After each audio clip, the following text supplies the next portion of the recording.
Você está ouvindo Caminhos da Cura Oncológica com Di Segovia. Aqui, pacientes, médicos, terapeutas e voluntários dividem suas vivências reais, trazendo luz, coragem e esperança para quem atravessa o câncer.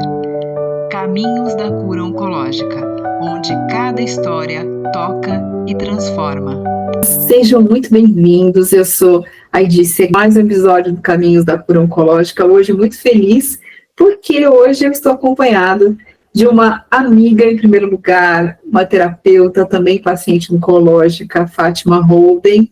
Então, como eu, também é uma profissional da saúde emocional. Então, nós somos mulheres que passamos pelo câncer em tratamento oncológico, e nós transformamos a nossa dor em uma missão muito especial de ajudar pacientes oncológicos que estão passando por essa situação tão desafiadora. Então, é com muita honra, com muito orgulho que eu recebo aqui a minha grande amiga Fátima Holden. Ela é terapeuta, mentora de estilo de vida de pacientes oncológicos. Ela é escritora também, né? Escreveu com coparticipação em dois livros, falando sobre a superação, sobre todas as situações que ela viveu, e trazendo aí, né, informações, orientação para os pacientes que estão passando por essa jornada tão desafiadora. Então, para acalentar um pouco, para trazer a mensagem que é possível a gente viver, ter qualidade de vida, amar, ser feliz, além desse tratamento oncológico. Então, Fátima Holden, minha grande amiga, seja muito bem-vinda. Olá, bom dia, então, Edi. Bom dia a todos aqui, boa tarde, boa noite, quando você estiver assistindo esse vídeo, qual é o momento que você se encontra. E é um prazer enorme estar aqui nesse podcast com a Di, que é muito minha amiga também, somos colegas, éramos colegas de trabalho, agora somos colegas de oncológicas, né? Somos pacientes oncológicas, então nos consideramos unidas por esse propósito também, de ajudar vidas, né, de impactar vidas e de trazer o autoconhecimento e também as informações necessárias para que as pessoas passem por essa jornada. Exatamente, não precisa ser tão difícil, não precisa ser algo tão ruim, como é que eu posso dizer, tão doloroso. É possível, né, através de pessoas como nós, através de pessoas que estão vivendo, que já passaram por várias etapas, a gente poder orientar, trazer mais alento, trazer mais informações. Então, aqui para a gente conhecer um pouco mais da Fátima, então, conhecendo um pouquinho mais da história dela, da jornada de impacto dela, em que momento, Fátima, da sua vida, o diagnóstico chegou e como ele atravessou sua história emocional? É um momento bem desafiador quando a gente enfrenta uma jornada dessas e um diagnóstico. Aos 48 anos de idade, então, né, ele chegou para mim, como para muitas pessoas chega nessa idade, às vezes mais tarde, às vezes mais cedo. E o que mais me marcou, né, nesse momento foi o momento de que ele chegou, da maneira como ele chegou, eu estando me cuidando, eu estando levando uma vida que eu achava que era normal e que eu estava cuidando da maneira correta, né? E de repente, mesmo assim, veio o diagnóstico. Então, o que mais ele me trouxe de conscientização, assim, para que eu atravessasse essa história emocional, essa parte emocional que mexe muito com a nossa história emocional, foi que eu não sou a única e também não vou ser a última pessoa a ter um diagnóstico de câncer. E no dia do primeiro dia do tratamento, da minha primeira quimioterapia, me marcou demais. Uma senhora que chegou na sala quando eu estava fazendo a higienização e toda aquela parte que precisa ser feita antes da gente receber a medicação, ela chegou e muito feliz, cabelo curtinho, todo enroladinho, todo crespinho, né, como nasce na maioria dos pacientes oncológicos após a quimio, e ela chegou e ela disse, nossa, essa cadeira que você está sentada sempre foi a minha preferida. Foi nela que eu fiz praticamente todas as minhas quimioterapias. É uma cadeira sofá, como se diz.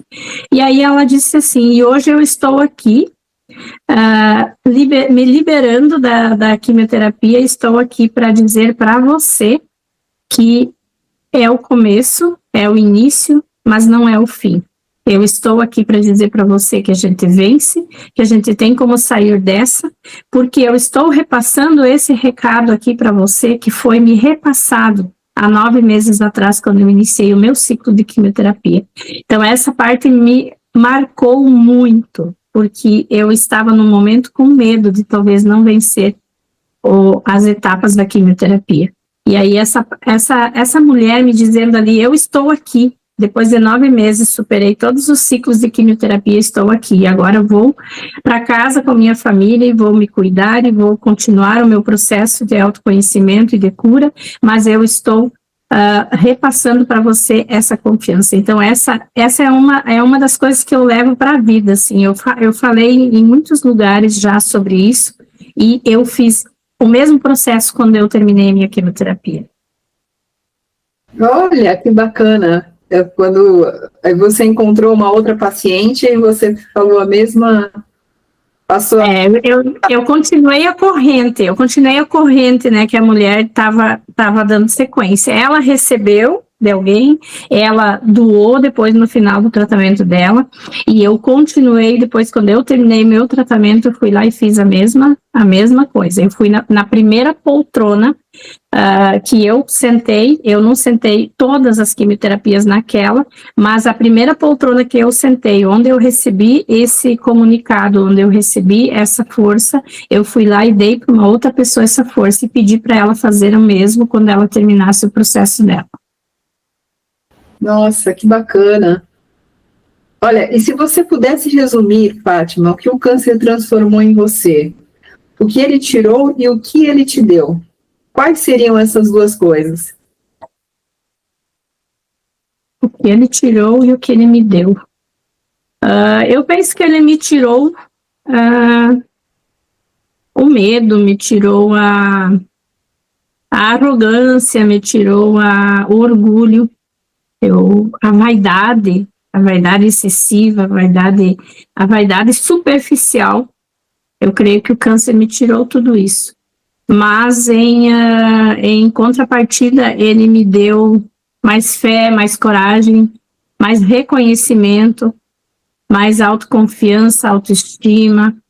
Mas não aquela autoestima que muitas pessoas valorizam tanto, que é a autoestima da estética, a autoestima da maquiagem, a autoestima da roupa que veste, não, aquela autoestima mais potente, aquela que vem de dentro. Acho que o câncer me trouxe a verdadeira essência da autoestima. O que te trouxe de positivo? Aí as pessoas perguntam, mas tem algo positivo dentro de tudo isso?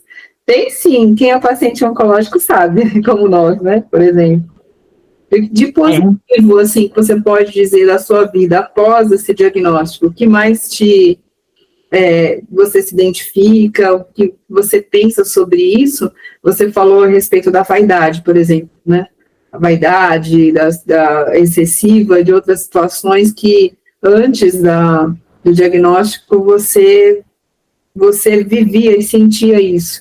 E o que te trouxe, assim, né, um ponto positivo, que você olha assim e fala, nossa, eu olhando para mim hoje, eu gosto dessa parte, eu me sinto bem pensando, sentindo dessa forma. Eu acho que a simplicidade de levar a vida, de valorizar as pequenas coisas, isso o câncer me ensinou muito, me trouxe isso de positivo. Valorizar amigos, famílias, cônjuge, valorizar as pequenas coisas que eu tenho, uma simples cama boa para dormir, um chuveiro para tomar banho, uma água natural para tomar, uma água boa, de qualidade. Pequenas coisas do dia a dia, seja na alimentação, seja na maneira de eu poder visualizar coisas, ver coisas, sentir coisas, e principalmente a parte do positivo que o câncer trouxe foi que ele me trouxe uma grande conscientização de que olhar para mim, em primeiro lugar, cuidar da minha saúde mental, espiritual, emocional e física, não é egoísmo. Eu acho que isso é um ponto muito forte que eu levei para a minha vida de positivo após o câncer. Porque antes eu achava que eu deveria de cuidar de todos, eu deveria de cuidar da casa, eu deveria de cuidar do trabalho, e se sobrasse tempo eu cuidaria de mim. E hoje eu vejo que isso talvez foi um dos motivos que me levou a ter câncer. Então hoje, cuidar de mim é prioridade, porque eu sei que eu preciso dar o meu melhor para os outros, para as pessoas com quem eu convivo, para as pessoas que hoje eu ajudo, que hoje eu mentoro. Então eu preciso estar bem para dar o meu melhor. Como que eu vou dar o meu melhor se eu não estou bem? Então me priorizar, me cuidar em primeiro lugar, me valorizar e principalmente agradecer a nova oportunidade que eu tive na vida, eu acho que é um dos principais pontos positivos que o câncer me trouxe. Parece, a Fátima falando, parece muito mais positivo do que negativo, a sensação, né? Aliás, eu sempre digo que o positivo, o bom, né, o bem, ele tem uma força tão grande, quando a gente faz os exercícios aí com os pacientes, a gente faz a lista, né, dos pontos positivos e negativos que tem que melhorar, eu falo que uma qualidade, ela anula quase 10 pontos negativos, né? Então, o lado bom sempre sobressai. Agora, uma pergunta importante: se houve um instante em que você realmente sentiu que poderia não dar conta durante essa jornada, como que você atravessou esse instante? Teve aquele momento que você olhou para você e falou, não, eu acho que não vai dar, não sei se eu consigo chegar lá. Nossa, teve muitos momentos assim. Principalmente os momentos dos efeitos colaterais da quimioterapia, né? Foi muito forte para mim, eu sofri muito com os efeitos colaterais. Eu ficava muito mal, eu ficava sem poder comer, sem poder beber água, eu ficava desidratada, eu emagrecia, eu ficava muito fraca, dava vômito, dava diarreia, dava muitas dores no corpo. Então, teve momentos, sim, que eu senti assim que parece que meu corpo não estava respondendo ao tratamento, e eu pensava assim, caramba, né, eu tô cada vez mais fraca. Dava uns 4, 5 dias após a quimioterapia, dava esses efeitos colaterais, e cada quimioterapia, eles intensificavam mais. Então, lá pela 4ª quimioterapia em diante, eu fiquei bem assim, não vou dizer descrente, mas eu fiquei com muito medo de não dar conta, por eu não conseguir me alimentar, me hidratar, né?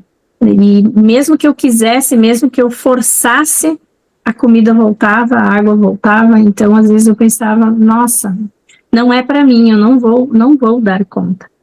E aí eu pegava e repousava. Eu ia repor as minhas forças através do repouso, né? Porque eu pensava assim, se eu tô fraca, se eu tô ruim, se eu não tô conseguindo me alimentar e me nutrir, eu vou repousar.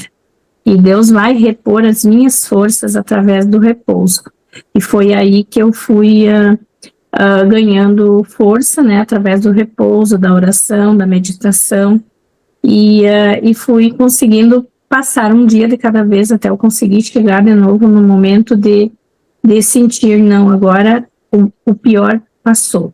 E eu sempre gostava, assim, de pensar, não pensar que ainda tem 2 ou 3 dias até os efeitos colaterais passar, mas sim pensar, nossa, eu já passei um dia, eu já passei 2 dias.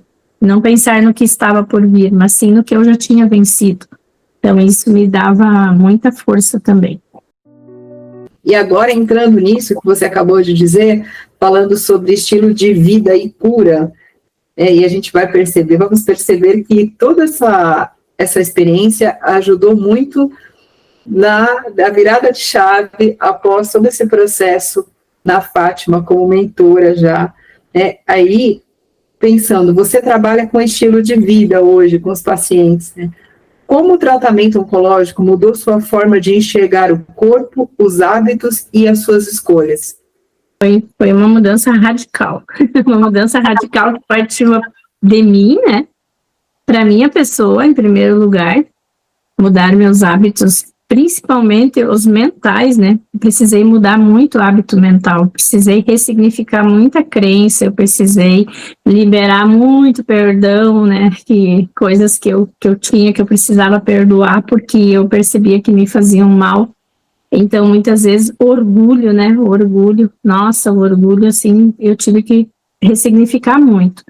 Foram muitas horas de terapia, muitas leituras, muitos livros lidos, muitos filmes e séries assistidos que me ajudaram também a adquirir essa nova mentalidade. Então, através da nova mentalidade, eu fui mudando meus hábitos, um a um, porque não é fácil mudar hábitos. Quem vai dizer assim, mas hábito é só você pegar e fazer. Não é só pegar e fazer, porque o nosso cérebro, ele precisa criar novos direcionamentos neurais ali e colocar esse hábito como algo automático na tua vida. Assim como escovar dente, tomar banho, dirigir carro. Eu sempre digo, você pega um carro hoje, dirige, e você não se concentra quando vai trocar de marcha, por exemplo, vai pisar num pedal de freio, de embreagem ou de acelerador. Não, isso tudo vai no automático. E vai no automático por quê? Porque você treinou o seu cérebro para fazer isso. Então, os hábitos é a mesma coisa. Se eu quero me alimentar saudável, eu preciso fazer isso 1 dia, 2 dias, 3 dias, no mínimo 21 dias seguidos para que eu consiga atingir o meu objetivo. E muitas vezes é difícil a gente conseguir manter essa sequência. Então, o que eu fazia? Quando eu procrastinava, eu fazia umas 2, 3 vezes por semana aquele hábito saudável. Até eu ir inserindo aos poucos na minha vida um hábito saudável, de alimentação, hábito de tomar água, por exemplo. Eu não tinha o hábito de tomar água, então tive que pegar esse hábito de me hidratar, de tomar água. Então, tudo monitorado, garrafinhas de água espalhadas por toda parte da casa. Até o final do dia, essas garrafinhas têm que estar todas vazias, né? Então, eu ia para um cômodo, tomava um pouco de água, ia para o outro, tomava um pouco de água, e assim eu fui adquirindo um novo hábito também da hidratação do meu corpo, né? E fui curando de dentro para fora também, porque nosso corpo é mais de 70% água, então se eu não der água para ele, ele vai desidratar, e ele vai sofrer e ele vai adoecer. A outra coisa que também me ajudou muito a formar e mudar os meus hábitos foi cuidar do meu corpo como um todo, porque eu perdi muita massa muscular durante o tratamento. E aí eu fiquei mais fraca ainda, e aí meus ossos foram reclamando, né, minhas articulações foram reclamando, eu tinha muitas dores, causados pelos efeitos colaterais da quimioterapia, da fadiga oncológica, é claro, mas também bastante relacionado com a falta de músculos que sustentam o nosso corpo, né? Sustentam os nossos ossos. Então, eu parti para hidroterapia, fisioterapia, pilates, depois eu parti para musculação, daí algumas coisas eu não me adaptei muito bem, e eu queria também cuidar do corpo, mente e espírito ao mesmo tempo. Então, eu fiz uma experiência com yoga em 2018, e a partir dali eu abandonei todas as outras práticas, né? Pilates e tratamento de fisioterápico, né, também, que eu fazia de fisioterapia, e parti para o yoga, porque o yoga cuida do corpo, mente e espírito. Então, ali eu me encontrei, ali eu comecei a cuidar como um todo, né, dessa parte, e dali para cá foi muito fácil de inserir novos hábitos na minha vida, né, escolho seguir esse cronograma não porque ele foi criado por mim, porque eu tive câncer. Eu tive que fazer porque eu tive câncer. Não, eu tive que fazer porque eu não estava saudável. Eu tive o câncer sim, mas eu já não estava saudável antes disso. Então eu percebi que isso ali que ia me trazer vida, qualidade de vida e sustentabilidade também. Então hoje, para mim, isso é uma prioridade. Isso. Então, eu queria te perguntar, qual o maior mito sobre estilo de vida na oncologia? Qual é a verdade que você viveu? Praticamente você respondeu dentro de tudo isso, mas ainda, se você fosse nos dizer aqui, qual o maior mito que você ainda percebe que existe em torno disso? Hoje, nas redes sociais, a gente vê muita coisa, a gente se perde, né, Paty? Muita coisa aí nas redes sociais falando, olha, tal coisa causa câncer, o câncer é causado por isso, por aquilo. Então, assim, hoje ainda, qual é o maior cuidado você acredita que os pacientes devem ter nesse sentido? Eu acho que um dos maiores mitos ainda é que muitas pessoas, quando são diagnosticadas com câncer, elas buscam em primeiro lugar a hereditariedade, né? Ah, eu vou ver se alguém da minha família teve câncer e se é hereditário. Sim, câncer são hereditários também, mas é uma porcentagem muito pequena. A maioria deles são por estilo de vida e por mutação de células, que são as células que adoecem. Elas começam de adoecer. E o mito é que as pessoas acham que a alimentação não tem nada a ver com câncer, cuidados com o espiritual, emocional e com o energético não tem nada a ver. O estresse não desenvolve câncer, né? Então as pessoas elas acreditam muito que o câncer é algo que tem quem tem predisposição a ter. Não é quem tem predisposição, é quem favorece as células doentes, né?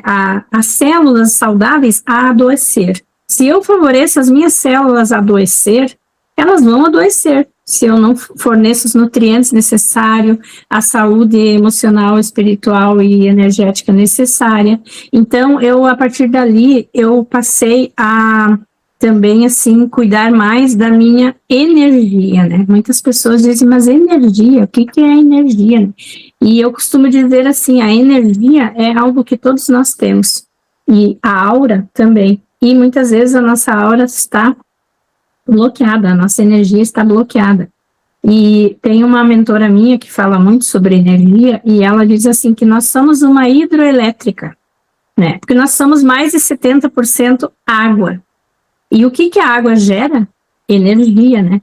A nossa energia que a gente consome, ela vem de uma usina elétrica. Ela vem de uma usina que é feita à base de água também. Então, o nosso corpo também é assim. E se a gente não conduz bem esses canais energéticos e não cuida muito bem deles, cuida dos nossos chakras, cuida dos nossos bloqueios energéticos que a gente tem, que o yoga trabalha muito bem nisso também, né? Desbloqueios energéticos, aí a nossa energia não flui. Quando a nossa energia não flui, a gente não consegue equilibrar e harmonizar o nosso corpo com a nossa mente e com o nosso espírito. Então, a prática da saúde mental, para mim, ela virou prioridade também. Porque eu sempre costumo dizer, tudo começa na mente, né? Tudo a gente precisa trazer na mente para que a gente traga para o restante do corpo ou para o restante dos nossos órgãos. Então, se eu tenho um pensamento bom, eu vou gerar um sentimento bom. Se eu tenho um sentimento bom, eu vou gerar uma emoção boa. Então, não tem como eu sentir, por exemplo, felicidade se eu vou pensar em depressão. Eu estou deprimida hoje. Você não vai sentir felicidade, porque você está pensando em depressão. Agora, se você pensar em felicidade, alegria, autoestima elevada, você vai chegar num momento que no seu coração você vai sentir a alegria, você vai sentir entusiasmo. E aí, quando você sentir isso, você vai gerar emoções de autocuidado, de empoderamento feminino, masculino, né? Tanto para homem como para mulher. Você vai sentir vontade de cuidar de si, você vai relaxar, você vai meditar.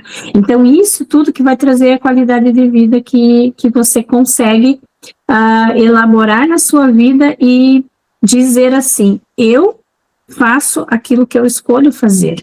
Eu não vou seguir o que todos fazem. Porque muitas vezes o que a maioria faz é o que adoece, porque existem muitas pessoas doentes hoje, né?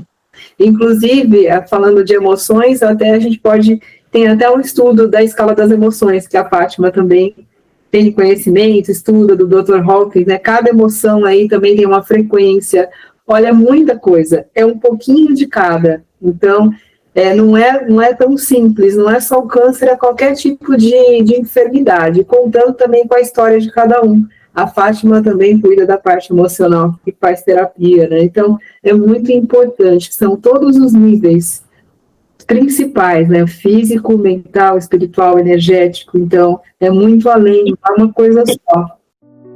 Para a gente falar um pouquinho agora da escrita como cura. Então, a Fátima também, ela tem coparticipação em 2 livros, falando sobre a história dela, falando sobre a oncologia um pouquinho, como a história de superação, como ela fez para passar por toda essa jornada aí de desafiadora, que ela já disse aqui, os pontos negativos, o que perdeu, o que ganhou, muito mais ganhou. A gente se descobre dentro desse processo. Eu também, como paciente oncológica, posso compartilhar com a Fátima desse sentimento. Aí, falando um pouquinho, né? Então, no livro que você participa, Fátima, você acha que dentro, né, da sua história que você coloca lá, nasceu de dor ou nasceu de coragem? Né? Então, de repente, essa decisão de você ter recebido o convite, de você aceitar participar dessa escrita, o que você, dentro de você, né, essa vontade, esse desejo que você já tinha há um bom tempo, isso nasceu da dor ou da coragem? Dentro desse processo, dessa jornada como paciente oncológica? Relacionando com paciente oncológico, essa parte do livro, né? Relacionando o que aconteceu pós o diagnóstico do câncer, eu acho que não tem como não dizer que não nasceu da dor, né? Mas vendo pelo lado de que era um sonho muito antigo já de escrever parte da minha história, por a minha história ter muitos altos e baixos, por eu ser filha adotiva, ter passado pelo processo de criação de vários pais, várias mães, por ter superado muitas outras adversidades e dificuldades durante a minha vida, ter passado por muitas mudanças, então isso já era algo que eu estava já alimentando no meu íntimo um dia fazer. Mas era algo que eu estava sempre procrastinando e sempre empurrando e sempre dizendo um dia, quando meus filhos estiver fora de casa, estiver estudando, estiver casados, e assim a vida ia passando, meus filhos iam evoluindo de fase e o meu sonho, ao invés de estar mais próximo, parecia que sempre estava mais longe. Então eu ia sempre achando uma desculpa, o dia que me aposentar, o dia que parar de trabalhar, o dia que fizer isso, né? E aí o câncer, ele chegou, né, através do diagnóstico, através da dor, e ele tipo, deu colocou ali uma placa, pare, né? Pare por um tempo e veja, né, para que lado você vai seguir.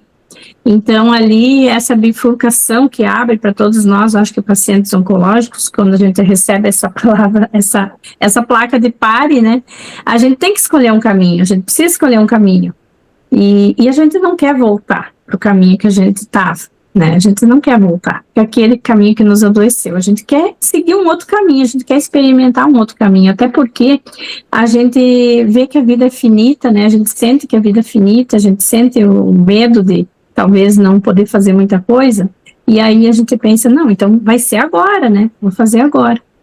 E aí eu achei as pessoas certas, eu me abri para isso, né? Eu me abri para isso, eu busquei isso, né? Não que as coisas vieram do nada para mim, eu busquei o autoconhecimento, eu busquei terapia, eu conheci novas pessoas, e através dessas novas pessoas que eu conheci, muitas portas se abriram, e uma delas foi a oportunidade de entrar nesses 2 livros, né, que são Mulheres Vibrantes, de Daiane Souza Gratidão, que é a organizadora do livro, e o livro Superação, da Renata Pessoa Aguiar. Então, as duas aconteceu simultaneamente, um falando de um tipo de história, outro de outro tipo de história, e eu com aquela vontade de escrever, e pensando, mas não é agora ainda, não posso agora, preciso fazer isso, e de repente, assim, de tanto eu ver outras pessoas que estavam entrando, e outras pessoas motivando, eu acabei aceitando o convite também, e passando por esse processo de rever a minha dor, né, rever aonde que estava o que eu não queria trazer para a escrita, né, porque muitas vezes tem coisas que a gente quer trazer para o mundo, né, a gente quer falar, mas a dor não permite. Então, te ajudou, assim, é interessante te perguntar, escrever te salvou do quê? Aí você, eu acho que pode ser essa resposta, de repente, que você já está trazendo, né? Então, da questão dessa dor ainda que estava aí latente dentro de você, que ainda incomodava, você acha que isso foi como que também colocar isso no papel foi uma forma de alívio? Como que... Foi, com certeza foi, porque teve coisas ali que foram colocadas no papel de que eu jamais pensaria que eu ia ter coragem de colocar no papel, né? Coisas do meu processo, coisas da minha vida, lá da adolescência, infância, primeiros anos de casada. Então, muitas coisas assim que eu tive que trabalhar muito dentro de mim para colocar isso num livro que fica público, né? Então, muitas coisas que eu não tinha coragem de falar, nem eu pensar sobre isso, ou eu comentar sobre isso, muito menos comentar com algum familiar, eu resolvi colocar no capítulo do livro. Então, isso para mim foi uma salvação, porque a pergunta que você me fez, né, o escrever me salvou do quê? Eu acho que me salvou de eu ficar na escuridão, me salvou de eu não assumir a minha essência, de eu não falar a minha verdade, de eu ter vergonha da minha verdade, ou então medo do que as pessoas vão pensar, do que as pessoas vão falar. Então, eu acho que me salvou disso tudo, né? Porque a partir dali, eu trabalhei isso dentro de mim, através da terapia da escrita, porque é uma terapia, e me salvei de ficar na obscuridade, de ficar escondida, né? Trouxe à tona essas coisas todas. Qual capítulo ou trecho do seu livro mais mexe com você até hoje? E por quê? Tem vários trechos que mexem bastante, assim, mas um que mexe bastante comigo... Ou você tem algum, assim, entre os dois, ou dois, como que... Tem algum... no livro Superação eu conto um pouco sobre a minha história de adoção. E ali eu conto sobre uma decisão que eu tive que tomar aos 14 anos, se eu iria aceitar ficar com a minha mãe biológica ou com meus pais adotivos, né? Com meu pai adotivo. E foi uma decisão muito importante, uma decisão muito difícil de eu tomar. E depois que a minha mãe faleceu, eu fiquei sabendo que, na verdade, eles me registraram sem ela saber. Eles me registraram. Então, ela achou que eu não tinha registro, que ela podia vir aqui e me buscar. E aí ela chegou aqui, ela percebeu que eu tinha registro, que eu tinha nome, e que eu tinha muito amor pelos meus pais adotivos e muito carinho, muita gratidão por eles. Pelo meu pai, pelo menos, porque a minha mãe já era falecida, e pelo meu pai e pela minha nova madrasta, e aí tudo isso foi uma decisão muito difícil que eu tive que tomar aos 14 anos. Então hoje, ainda eu olhando para trás, e era algo que eu jamais tinha falado com ninguém, e era algo assim que me machucava muito, porque na verdade eu fiquei entre dois corações, entre ficar com meu pai adotivo e com a minha mãe biológica, porque a minha mãe biológica ia me ajudar a realizar meu sonho, que era continuar meus estudos. E então foi uma decisão muito difícil. E essa decisão, ela mexe muito comigo por causa que ela poderia ser, como que eu vou dizer assim, o meu destino. Eu escolhi o meu destino lá com 14 anos. Uma coisa que muitas meninas com 14 anos não têm capacidade para escolher o destino. Eu, mesmo sem saber, sem querer, eu escolhi o meu destino, de estar aqui hoje, né? De ser essa pessoa que eu sou hoje, de ter a família que eu tenho hoje. Então, escolher o destino aos 14 anos, com certeza, é algo que mexe muito comigo. É só uma partezinha, né, aí a Fátima é coautora do livro, com outras histórias também. Os dois livros foram lançados no mesmo dia, inclusive, porque as duas organizadoras são amigas também, e ambas estão nos livros uma da outra. Ótimo, a Daiane é uma pessoa incrível, uma pessoa com um coração enorme, maravilhosa. Então, não conheço muito a Renata, mas a Daiane conheço mais. Então, são pessoas maravilhosas. E para quem quiser saber mais dessas histórias, principalmente a história da Fátima, adquiram, depois vai deixar aqui direitinho, né, o link para adquirir esses livros, né, para vocês saberem o final dessa história, né, Fátima? Com certeza, tem que adquirir o livro. Muito bom.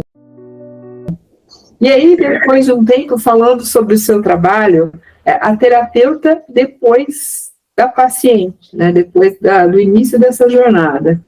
Então, como ser paciente oncológica mudou sua forma de atuar como mentora? Então, de toda essa decisão depois de transformar tudo isso numa missão, de poder levar esse legado, parte dessa jornada, para pessoas, né, para mulheres que estão passando por essa mesma situação, que estão no início desse diagnóstico, e como ser paciente oncológico mudou sua forma de atuar como mentora? Eu acho que a experiência que eu vivi, ela me trouxe, assim, um grande aprendizado, assim, e tipo, me conectou com o paciente oncológico, com o que ele está sentindo, com o que ele está vivendo, com o que ele está esperando, talvez, de uma outra pessoa, né? Então, mudar esse olhar sobre a pessoa tem tudo a ver com o diagnóstico do câncer.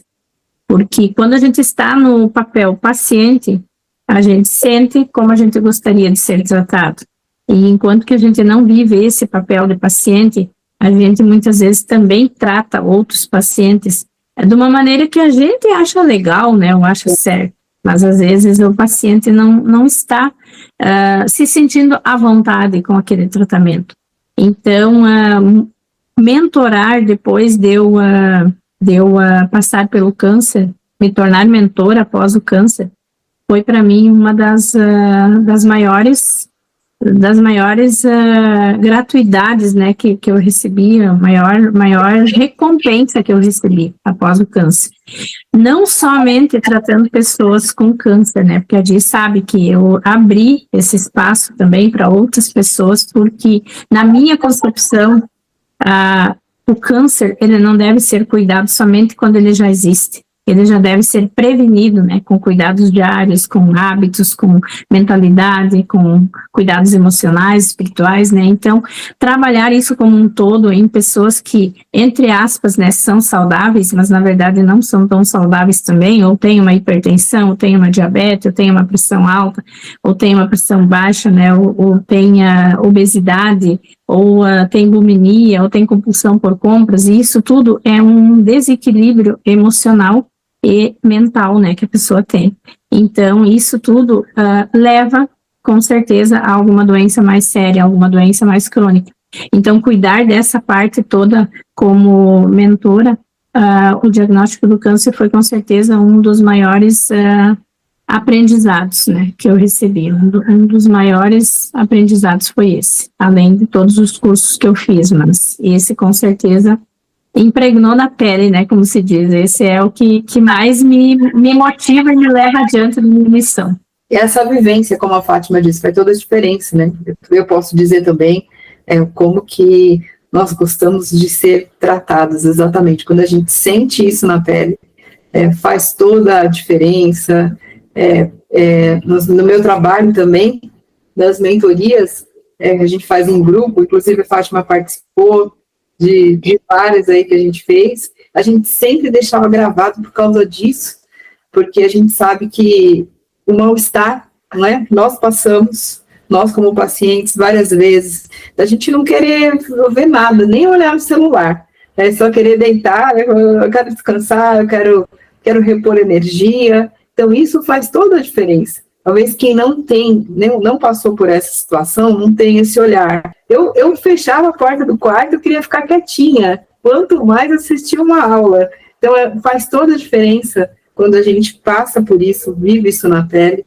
A gente também dá essa credibilidade, realmente essa veracidade, quando o paciente te olha e fala, olha, eu não tenho energia, não estou com vontade, hoje não dá, hoje eu não quero nem olhar no celular. E você acolher esse paciente sabendo que é real, que você viveu isso. Não é assim? Faz toda a diferença. E mais uma pergunta que eu queria te fazer, né? O que você enxerga nas mulheres hoje que você gostaria que tivessem te dito quando você recebeu o diagnóstico? Muitas vezes a gente se questiona, né? Quando passa um ano após ano, né? Câncer que eu tive foi em 2015, né? Então hoje estou há 10 anos do diagnóstico já. E muita coisa a gente já aprendeu durante esse tempo e que a gente não sabia, porque a gente nunca pesquisava, a gente nunca queria ler muito sobre isso. Quem que pega uma matéria sobre câncer para ler porque gosta de ler sobre câncer? Ninguém faz isso. A não ser que você tenha câncer na sua família ou que você seja um paciente oncológico. Então, quando a gente é diagnosticado com câncer, a gente é um analfabeto em câncer, né? A gente não entende nada. Então, eu gostaria muito de que as mulheres tivessem compartilhado mais comigo situações como seria ficar sem mama, porque muitas mulheres hoje vivem sem mama. A Dia é uma delas, né, que usa a mama Delpiste, né?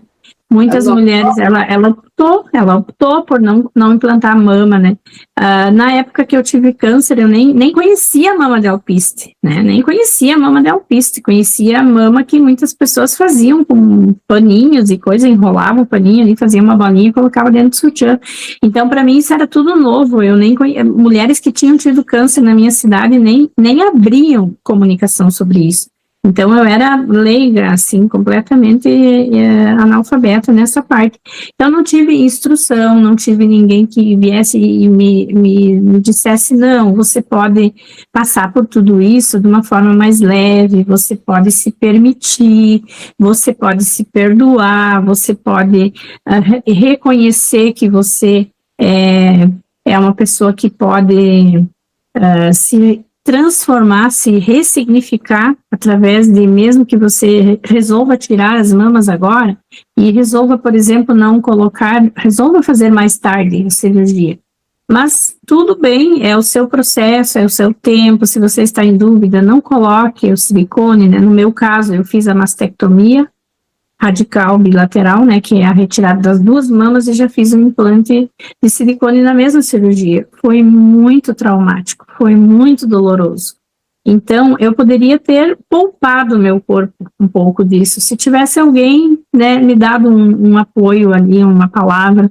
Então, isso é algo assim que eu sempre estou aberta e sempre estou falando sobre isso, gravando vídeos sobre isso, trazendo sobre isso, porque hoje eu sou uma candidata ao explante. Eu não sei se a Di já sabe, já ouviu eu falar sobre isso, mas eu não vou trocar minha prótese. No momento que a minha prótese vencer e eu precisar trocar, eu não vou trocar, eu vou retirar. Então eu quero explantar, porque eu sei hoje dos malefícios que pode causar no nosso corpo, né? Esse corpo estranho que a gente tem.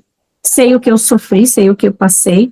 Então, isso eu gostaria de chegar na mulher e dizer assim, ó, não somente dizer como muitas pessoas dizem, se tu tem que retirar a mama, retira a mama, porque o importante é que tira o câncer junto, que cura o câncer. Não é dessa maneira. Que a gente deveria de falar para a pessoa, mas sim falar, você vai ser a mesma pessoa, você vai ter a mesma essência, você vai ter a mesma autoestima, desde que você trabalhe ela de dentro para fora, porque não é uma mama que vai me fazer ficar bonita, não é ter cabelo que vai me fazer ficar poderosa, vai me fazer ficar com a autoestima elevada, porque eu fiquei careca durante muito tempo, e nem por isso deixei minha autoestima cair lá embaixo, né? Claro que... E detalhe, a Fátima, o contrário de mim, para mim, nesse aspecto, foi um pouco mais fácil, porque o meu perfil não é uma pessoa muito vaidosa. Então, é bem bacana isso que a Fátima está dizendo, porque o perfil, ela tinha um outro perfil, uma pessoa com muita vaidade. Então, a gente precisa levar em conta isso, uma coisa importante, né? Então, a forma, o perfil psicológico de cada pessoa. A Fátima era uma pessoa que tinha muita vaidade. Então, essa questão foi muito delicada. E isso também, né, Fátima? Ela pode dizer com propriedade de uma paciente que tem, né, uma vaidade maior do que ela viveu.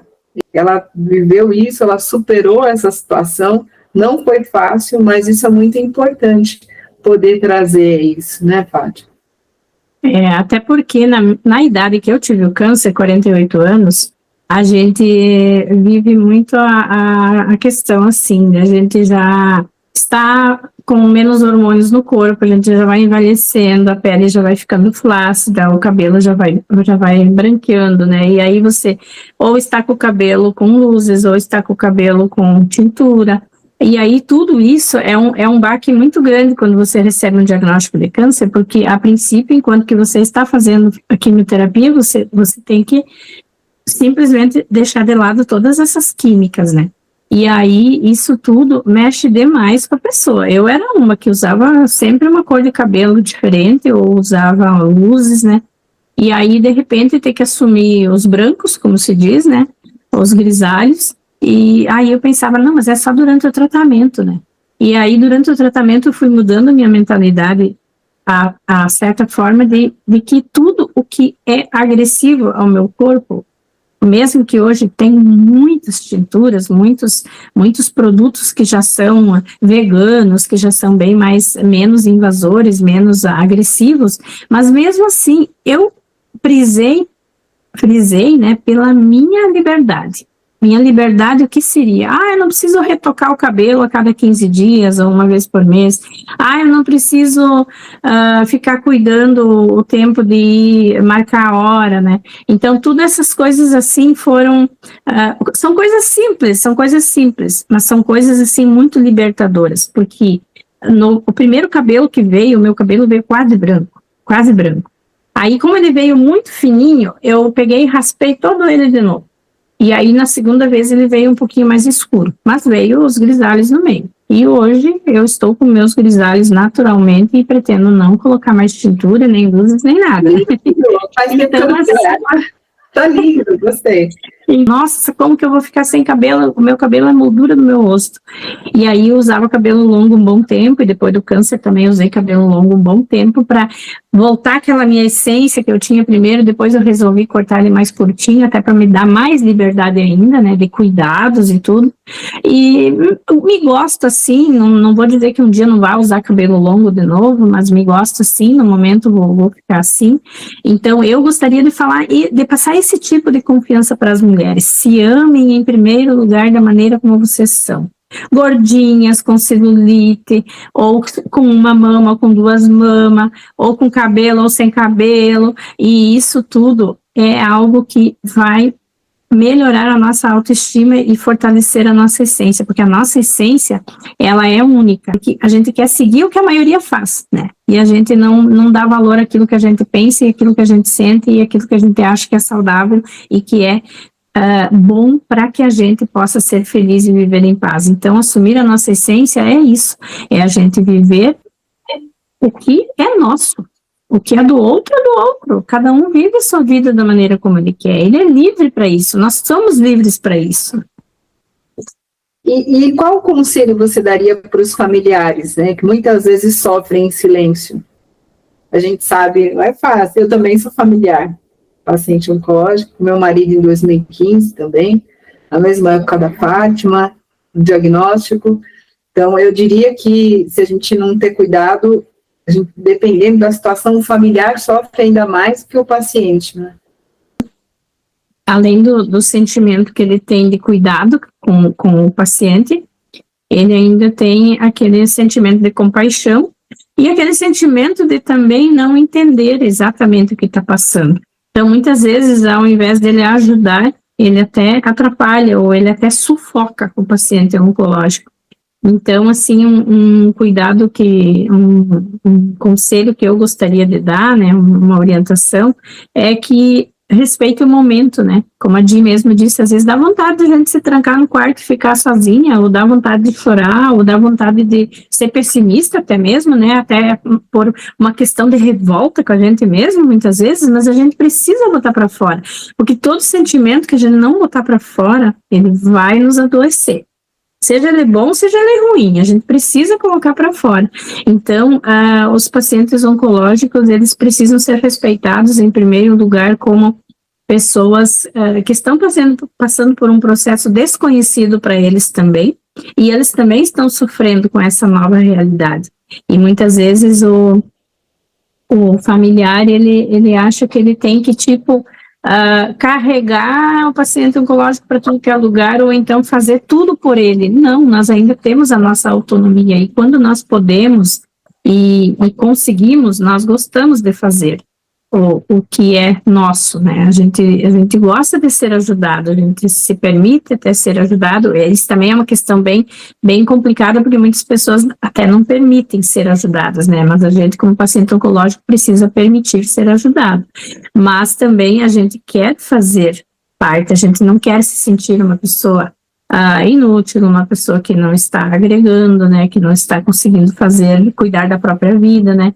Então, isso tudo é assim, uma coisa assim que a gente tem que fazer um apanhado de orientações ali, mas a principal delas é respeitar o processo, né, respeitar o processo, respeitar o momento que o paciente oncológico se encontra, porque não é todo momento um igual ao outro, né, então a gente precisa virar a chavinha, né, identificar também, agora hoje não tá para conversa, né, hoje deixa quietinha lá. Né?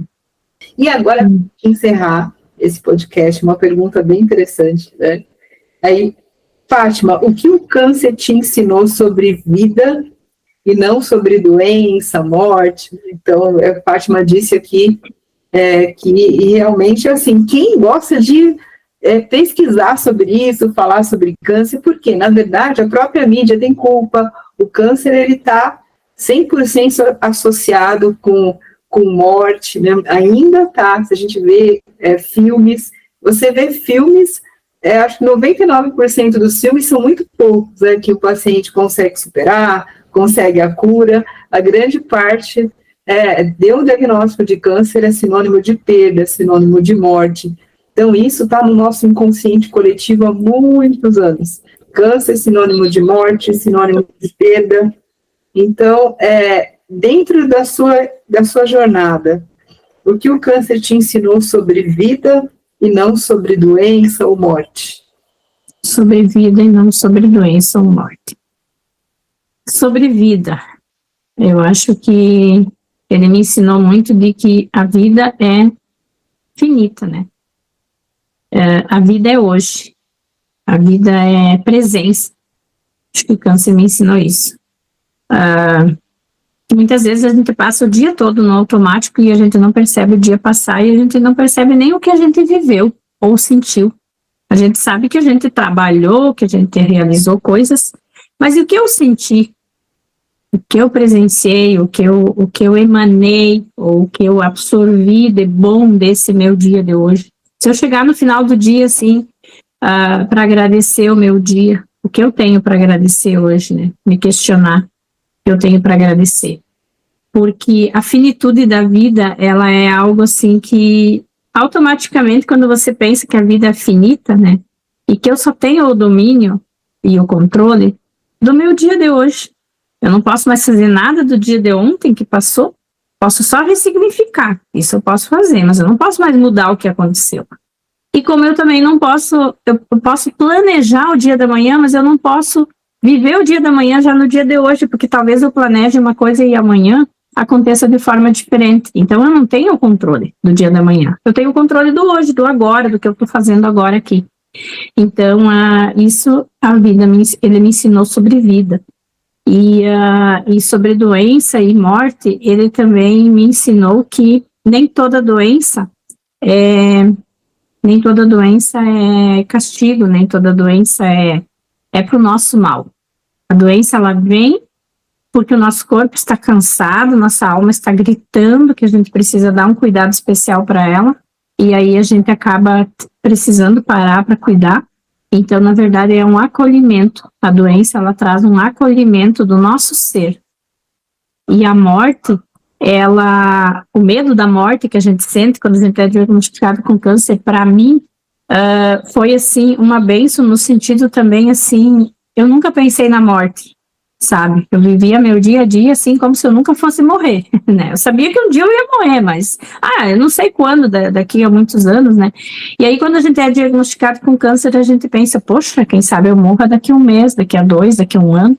E aí, será que eu consegui realizar o que eu quero realizar ainda?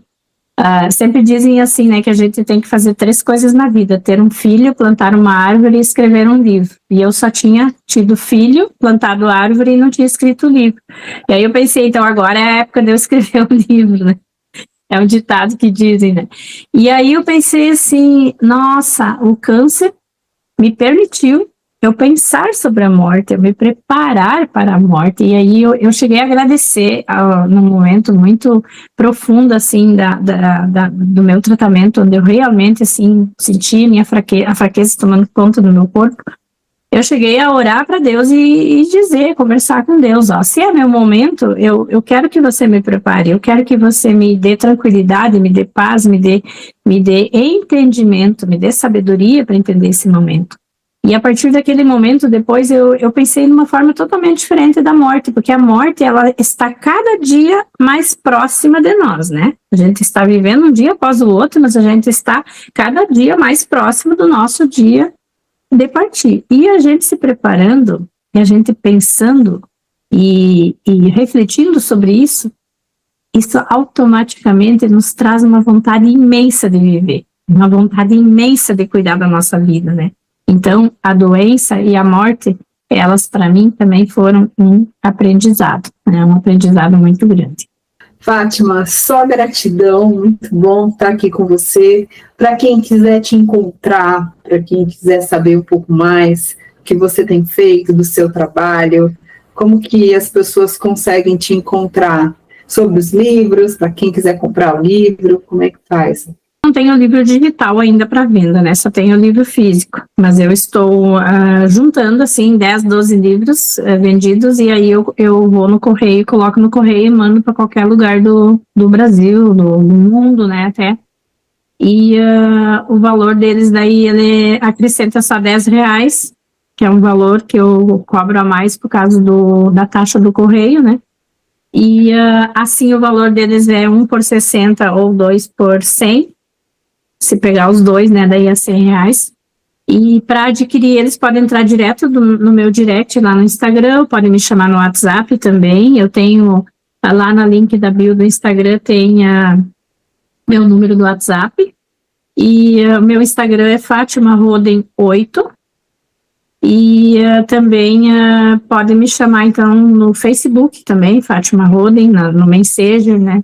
Qualquer lugar que você me achar que tem como você me mandar mensagem, TikTok, Kawaii, qualquer lugar que você me mandar mensagem, eu entro em contato contigo pelo WhatsApp, e aí a gente combina melhor e eu posso mandar para qualquer lugar do mundo, inclusive, porque até para os Estados Unidos eu já mandei. Então, assim, é bem fácil. Com certeza. Fátima Roden com H. Fátima Roden, vai colocar na descrição. Isso, ROHDEN. Aí me acha lá no Instagram. Fátima Roden 8, número 8. Isso. Infinito. 8 vem do infinito. Fátima Roden infinito. Muito bem. Tem um porquê aí, né? Tem um porquê do 8. Foi um mentor meu que disse, não, tu tem que botar o 8 lá no final do teu Instagram, porque as tuas possibilidades são infinitas de você ajudar as pessoas. Gratidão mesmo. Olha, essa oportunidade aqui para mim também foi muito importante compartilhar um pouco mais, né, sobre a minha vida, sobre minha história, sobre minha profissão, né, mentora, terapeuta, palestrante, escritora, né, então isso tudo para mim é um orgulho muito grande.